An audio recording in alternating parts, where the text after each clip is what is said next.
Nous avions deux activités dans cette matinée politique. La première activité consistait à la redynamisation du parti. Donc il fallait restructurer les partis au niveau de la Tchangou, installer le nouveau comité interfédéral et les deux fédéraux ainsi qu'au niveau communal. Et donc nous avons fait, on a établi et investi de nouveaux animateurs de notre parti politique alternative pour le Congo. La deuxième activité, à l'occasion, consistait, comme on l'a dit, d'une pierre deux coups, l'occasion faisant les larrons. Nous devrions, en principe, conformément à l'actualité, expliquer à la population le bien fondé de notre oui au changement de la Constitution.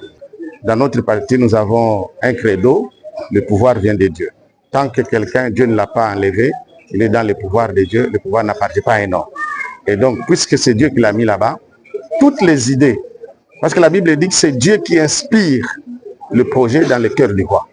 Ce que Dieu lui a mis à cœur, c'est que c'est la volonté de Dieu que nous devons soutenir. Et nous, en tant qu'un parti de serviteurs de Dieu, nous devrions venir expliquer à la population le bien fondé du changement de la Constitution en 3 points importants.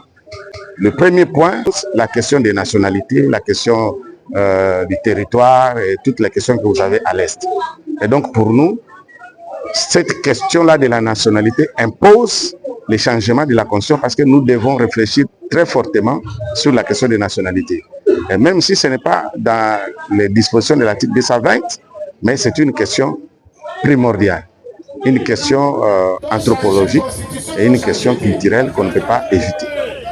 Deuxième point, c'était de démontrer que dans les questions ou les points qui sont verrouillés par l'article 220, il y a des points absolument qui doivent changer. Donc, pour permettre à ce que le président puisse décider directement, nous pouvons adopter un autre régime politique. Or, la question des régimes politiques est interdite par l'article 220. Donc, le régime, par exemple, pour les Américains, ils ont un vice-président. Ils n'ont pas besoin de nommer. Dès que vous êtes élu, votre vice-président passe aussi. Vous n'avez pas besoin, par exemple, en France, d'attendre. Au Sénégal, vous avez vu les Sénégalais, le président a été élu et 48 heures après, il y a un premier ministre. Moins d'une semaine, on a un gouvernement. Mais chez nous, c'est quasiment impossible. Et le président est lié. Qu'est-ce qu'il peut faire? Il peut tout vouloir, peut avoir la volonté possible, mais puisqu'il est lié par la Constitution, il a les mains liées, il n'en peut rien. Donc, cette réforme est très importante pour nous pour changer le régime politique.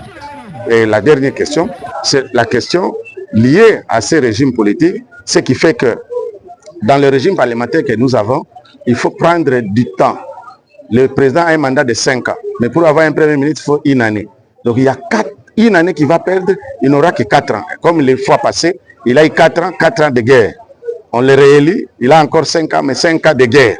Donc c'est tout un problème. Donc nous proposons à ce que, au lieu que ça soit 5 ans, puisque on ne veut pas qu'on change les régimes politiques, on peut prolonger les mandats de 5 à 7 ans. Sans nécessairement qu'on puisse changer les nombres, n'est-ce pas, les nombres de mandats. Le nombre peut rester 2, mais vous avez 7 ans. C'est amplement suffisant pour lui permettre de travailler. Et ce n'est pas personnel. Les lois ne sont pas taillées sur une personne. Les lois ont un caractère impersonnel. Donc ce que nous faisons, c'est pour lui, pour celui qui, puisqu'il est à la fin de mandat, même pour celui qui viendra. Et les lois ne rétroagissent pas. La Constitution, c'est qu'elle va être votée pour le présent et pour l'avenir. Et c'est ce fait-là qui laisse libre champ à lui d'accepter ou de refuser si le peuple lui demande de pouvoir continuer le mandat. Et même si le peuple lui demande aujourd'hui de continuer ce mandat de 7 ans, mais ça sera renouvelable une seule fois. Donc il n'aura que 2 ans et après, ça sera quelqu'un d'autre qui va bénéficier de ces réformes-là.